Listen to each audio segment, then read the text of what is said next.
What are you going to do about it?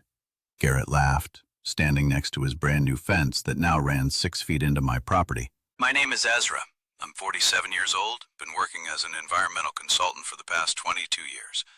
I know every wetland regulation in Oregon like the back of my hand. Every setback requirement, every permit needed for construction near sensitive areas. What I was looking at made my stomach turn, but not for the reason Garrett had thought. The fence posts gleamed silver in the morning sun, cutting a clean line through what used to be the natural buffer zone between our properties. Garrett had moved fast. The whole thing went up over the weekend while I was visiting my daughter in Seattle. Clean work, professional installation, expensive. I'll handle it properly, I told him, keeping my voice level. He adjusted his designer sunglasses and grinned wider. Handle it properly, what's that supposed to mean? His voice carried that tone rich people get when they think they're untouchable. I've got the best lawyers in Portland. This fence isn't going anywhere. I looked past him at his mansion, $7 million of marble glass and arrogance, sitting on what used to be the Hendricks family farm. While I'm sure it's just a misunderstanding, he seems like such a nice man. His wife brought me cookies when my husband was in the hospital last month. Dorothy, he took 6 feet of my land without asking. But it's just a little piece, right? Maybe you could work something out. I'd hate to see neighbors fighting. After she left, I realized what Garrett was doing. He was isolating me, making it seem like I was the unreasonable one. In a neighborhood where most people barely knew their property lines and just wanted to get along, I was the guy causing drama over something they couldn't see or understand. My phone rang around 8 p.m. Unknown number. This Ezra, yes? This is Detective Williams with Beaverton Police. I understand you've been having some kind of dispute with your neighbor? My stomach dropped. What kind of dispute? Mr. Garrett called this afternoon, says you've been threatening him and his family. Wanted us to know in case things escalate. After I hung up with the police, I sat in my kitchen feeling like I'd been sucker punched. Garrett had played this perfectly. He'd stolen my land. I saladed me from the neighbors, and now had the police thinking I was some kind of threat, all in less than 24 hours. But he'd made one mistake. He'd pushed me hard enough that I wasn't thinking about being neighborly anymore. I opened my laptop and logged into the state environmental database. As a licensed consultant, I had access to detailed records that most people never saw. I pulled up every document related to Garrett's property development, every permit application, every environmental review. What I found made me sit back and whistle low. The original environmental impact assessment had flagged multiple concerns. The proposed building site was within 50 feet of the creek, which required special mitigation measures. The report specifically mentioned that any permanent structures needed to maintain the 30-foot buffer zone from the high water mark. Most importantly, the final approval was conditional on a post-construction environmental compliance review that was supposed to happen within 6 months of completion. The house had been finished 14 months ago. No compliance review had ever been conducted. I kept digging.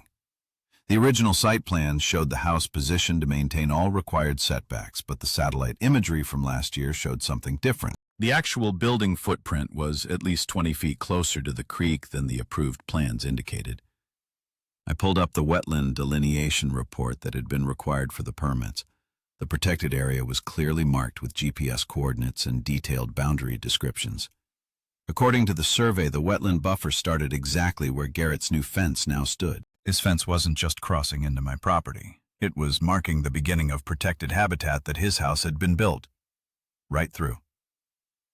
My phone buzzed with a text from my daughter, Jessica. "Dad, heard you're having neighbor trouble. Everything okay?" I stared at the message, wondering how word had already reached Seattle. Then I realized Garrett probably had social media, probably posted about his difficult neighbor online. The story was spreading. I spent the next hour documenting everything I'd found. Screenshots of the satellite imagery, copies of the permit conditions, photos of the fence location with GPS coordinates. If Garrett wanted to play hardball, I had the ammunition he didn't know existed. But Before I made any moves, I needed to understand exactly what I was dealing with. I called Tony Reeves, an old friend who worked for the State Department of Environmental Quality. Tony, it says, I need to ask you something off the record. What's up? Hypothetically, if someone built a house in violation of wetland setback requirements and there was never a post-construction compliance review, what would happen if DEQ found out? Hypothetically, they'd be in deep trouble. We take wetland violations seriously, especially in critical habitat areas. Could be looking at restoration orders, heavy fines, even criminal charges if it was willful. What kind of restoration orders depends on the severity. Worst case scenario, they'd have to remove whatever structures were built in the protected zone and restore the habitat to its original condition. Even if it was a house? Even if it was a house. We've ordered demolitions before, not often, but when someone blatantly ignores our environmental law, we don't mess around.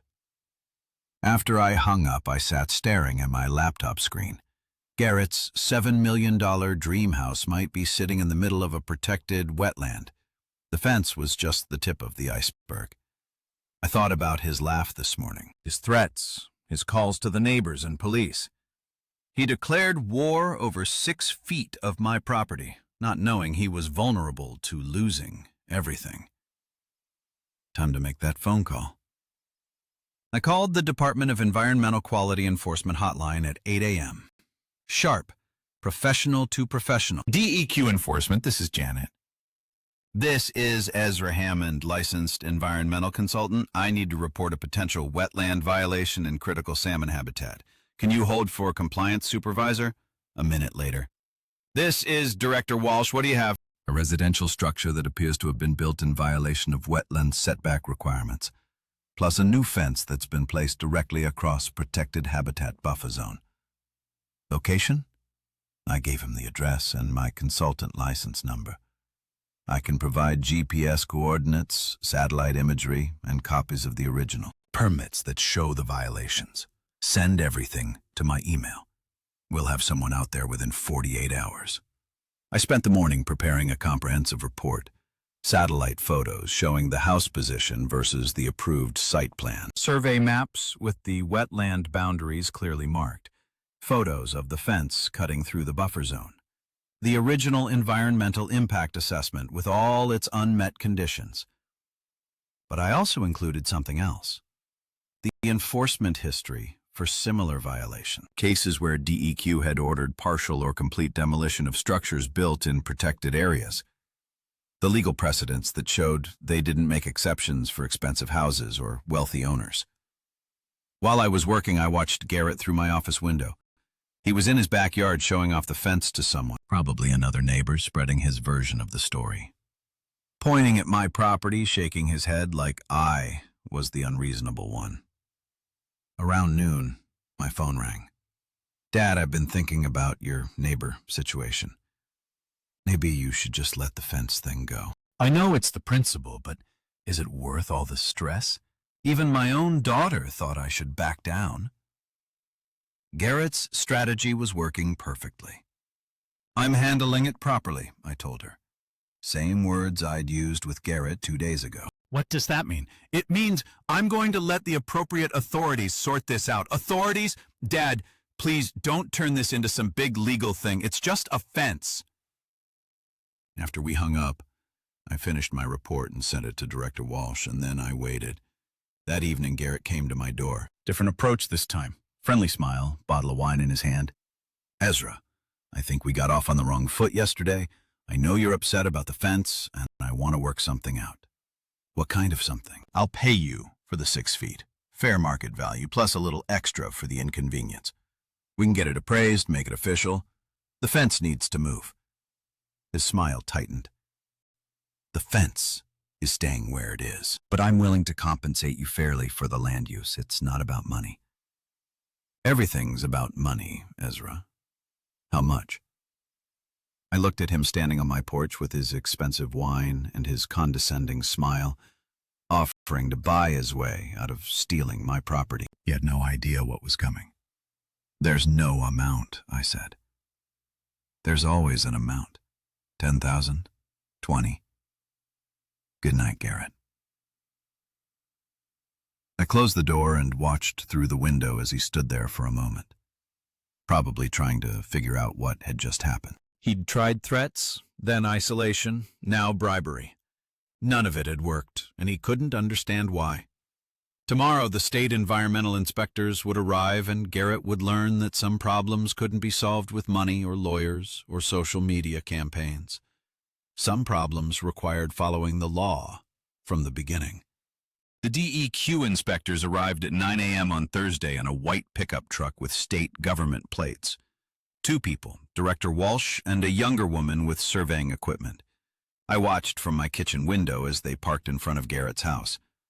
Garrett answered the door and his business casual outfit, probably thinking they were there about some routine permit issue. I saw him gesture toward his property, confident and relaxed. Then Walsh showed him something on a clipboard, and Garrett's whole posture changed. The inspection took 4 hours.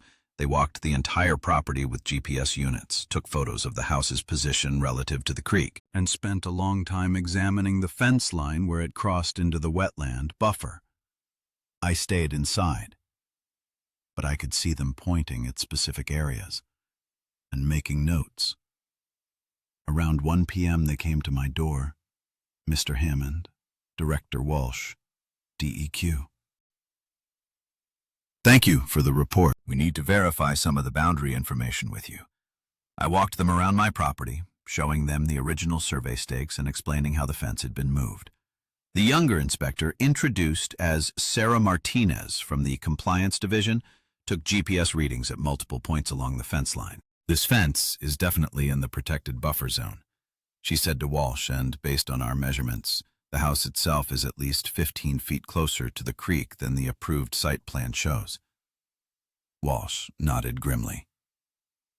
We'll have the full report completed by tomorrow, but this looks like a clear violation of state environmental law. That afternoon, a certified letter was delivered to Garrett's house. I watched him sign for it, open it on his front steps, and then sit down heavily on his porch stairs. He sat there for almost an hour, just staring at the letter. Around 5 p.m., Garrett came to my door again. This time, he looked different, pale, shaken. Ezra, I need to ask you something. What's that? Did you call the state about my house? I met his eyes. I reported a fence that was built illegally in protected wetland habitat. They're saying I have to tear down the house. I wouldn't know anything about that. The whole house, Ezra. They're saying the entire structure is in violation of environmental law and has to be demolished. His voice cracked. $7 million. The demolition order came down 6 weeks later. DQ's final report concluded that Garrett's house had been built in willful violation of wetland setback requirements, that the required post-construction compliance review had been deliberately avoided, and that the fence represented continued encroachment into protected habitat. The state gave him 90 days to restore the property to its natural condition, complete demolition of all structures within the protected zone, removal of all non-native landscaping, and replanting with native vegetation. Approved by the Environmental Compliance Division, Garrett hired 3 different law firms to fight the order. He appealed to the county, the State Environmental Board, and finally to federal court. Every appeal was denied. The law was clear.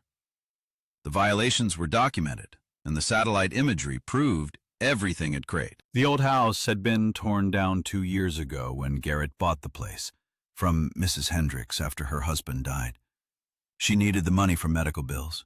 Garrett needed a trophy property to match his tech company's success. We'll see, I said.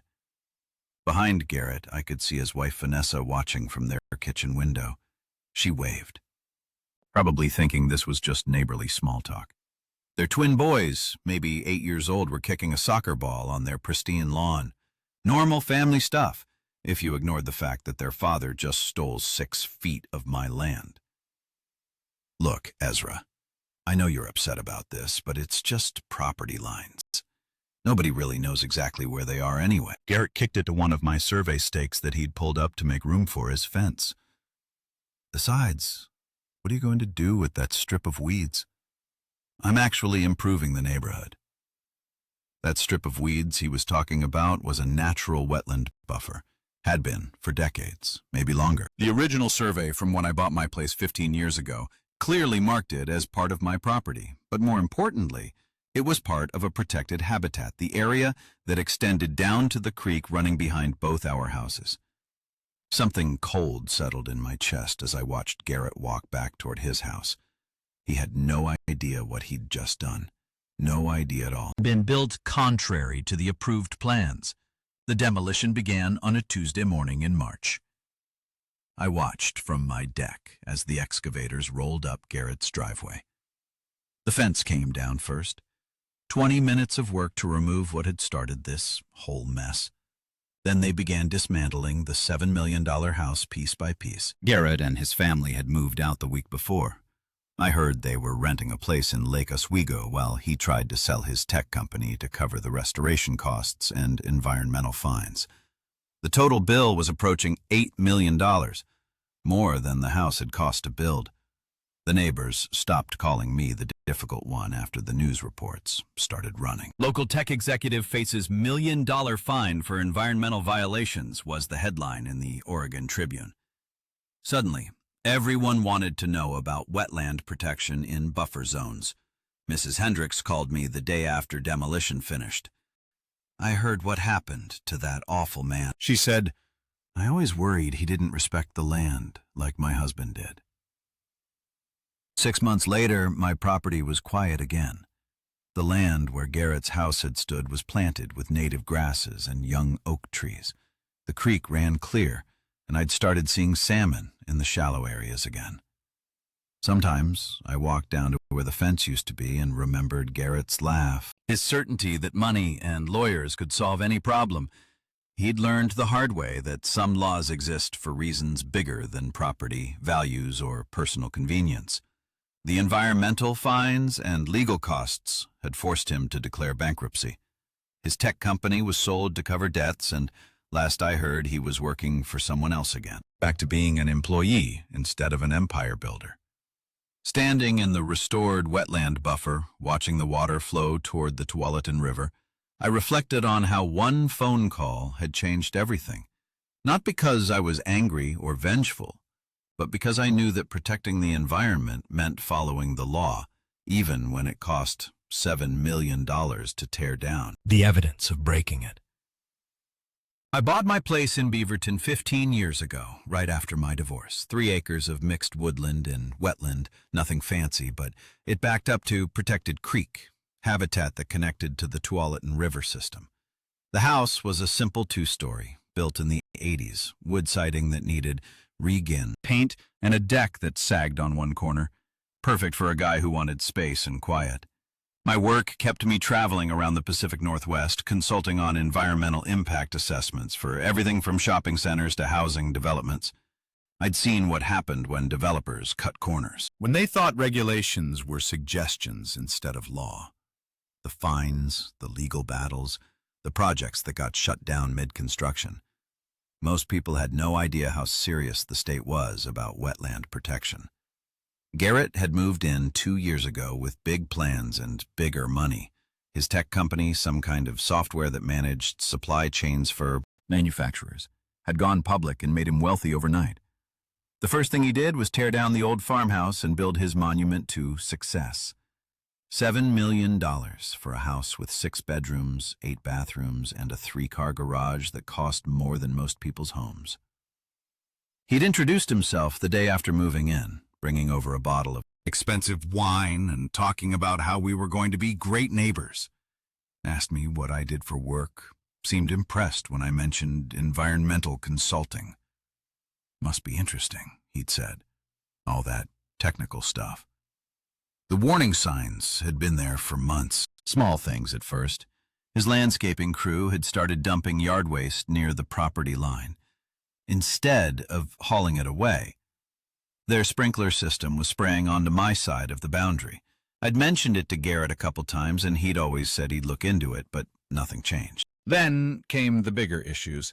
His contractor had parked equipment on my land during construction of his outdoor kitchen. When I asked them to move it, they said Garrett told them it was fine. I had to walk over and explain the property lines myself. Garrett apologized, said there must have been some confusion, but I saw the look in his eyes. He was testing me. The fence was just the latest move, but it was different. This was permanent. This was him taking what wasn't his and daring me to stop him. What he didn't know was that in doing environmental work, you learned to be patient. You document everything. You understand that the worst violations often look like small problems at first, until someone with the right knowledge takes a closer look. I'd been watching his property for 2 years, noting things that bothered me, professionally, but weren't my business to report until now. I spent that afternoon walking the fence line with my old survey maps, measuring distances and taking photos. The fence ran exactly 6 feet into my property for about 200 yards from the road to where the land sloped down toward the creek. Garrett had been careful. The installation was professional. The posts were straight and the surveyor stakes that marked my boundary had been pulled up and tossed aside. But standing there with my measuring tape, something else caught my attention. The fence didn't just cross into my property. It crossed into the wetland buffer zone. That was a different kind of problem entirely. I pulled out my phone and opened the environmental database I used for work. According to state records, the creek behind our properties was classified as critical salmon habitat. The wetland buffer zone extended 30 feet from the high water mark on both sides. Garrett's fence now cut directly through protected habitat that had been undisturbed for decades. That evening, I sat on my deck with a beer and really looked at his property for the first time in months. The mansion itself was beautiful, no question about that. But from my angle, I could see how close he'd built to the creek. Too close, maybe. The outdoor kitchen and pool area seemed to be right at the edge of what should have been set-back area. I went inside and pulled out the environmental impact reports I'd collected when he first started construction. As a professional courtesy, I'd requested copies from the county just to see how they'd handled the wetland issues. The permits showed setbacks, buffers, and restrictions that were supposed to protect the habitat. But looking at his finished project, I wasn't sure those restrictions had been followed. I made some coffee and spread the original environmental survey across my kitchen table. The protected area was clearly marked, along with the required 30-foot buffer. According to the permits, nothing permanent could be built within that zone. The fence was bad enough, but if the house itself was in violation? I sat back in my chair and really thought about what I was seeing. Garrett had spent $7 million on a property that might have been built illegally. The fence was just the piece that made it my problem. I thought about Mrs. Hendricks, how she'd cried when she signed the papers to Sellers family's farm, how Garrett had promised to respect the land's natural beauty during the neighborhood association meeting where he'd presented his building plans, how he'd looked me in the eye today and laughed about taking my property. I finished my coffee and reached for my phone. Time to make a call to someone who would be very interested in what I'd discovered. The next morning, I walked over to Garrett's house around 9 a.m. He answered the door in worked-out clothes, probably heading to his home gym. Ezra, what brings you by so early? That fence, I said, I need you to move it back to the actual property line. His smile faded. I told you yesterday that fence isn't moving. I had it surveyed. It's exactly where it should be. You had it surveyed by who? My contractor's guy. Professional surveyor licensed in everything. He crossed his arms. Look, I understand you're upset, but I'm not upset. I said, I'm telling you, the fence is on my property and it needs to move. Garrett's face changed. The friendly neighbor mask slipped off completely. You know what your problem is, Ezra? You're stuck in the past. This whole area is changing. Property values are going up. I'm improving things around here. And you're worried about 6 feet of weeds. Those weeds are protected wetland habitat, he laughed. Wetland. It's a drainage ditch with some grass around it. Don't try to scare me with environmental nonsense. It's not nonsense. Your fence crosses into a 30-foot buffer zone that's been protected since the creek was designated critical salmon habitat. That's a state violation. For the first time, Garrett looked uncertain, but it only lasted a second. You're bluffing, he said. I have all the permits. Everything was approved by the county. If there were environmental issues, they would have told me. Maybe they did, and you ignored them. His eyes narrowed. You threatening me? I'm explaining the situation. No, you're trying to intimidate me because you're jealous of what I've built here. Well, guess what? I didn't get where I am by backing down from bitter old men who can't handle progress. I started to respond, but he held up his hand. Here's what's going to happen, he said. You're going to accept that the fence stays where it is, or I'm going to make your life very difficult. I've got lawyers, I've got money, and I've got connections. You want to fight me over 6 feet of mud? Bring it on. That afternoon, Garrett made good on his threat. A certified letter arrived from his attorney claiming that I was harassing his client and threatening frivolous litigation. The letter demanded that I cease all contact regarding the fence and warned of legal action if I continued to interfere with legal improvements to the property. But that wasn't the worst part. By evening, I'd received calls from 3 neighbors asking what was going on. Garrett had been calling around the neighborhood, telling people I was trying to cause problems over some imaginary property dispute. He painted me as the difficult neighbor, the guy who couldn't accept that the area was improving. Dorothy from 2 houses down stopped by around dinner time. Ezra, honey, I heard you and Garrett are having some kind of disagreement. He moved his fence onto my property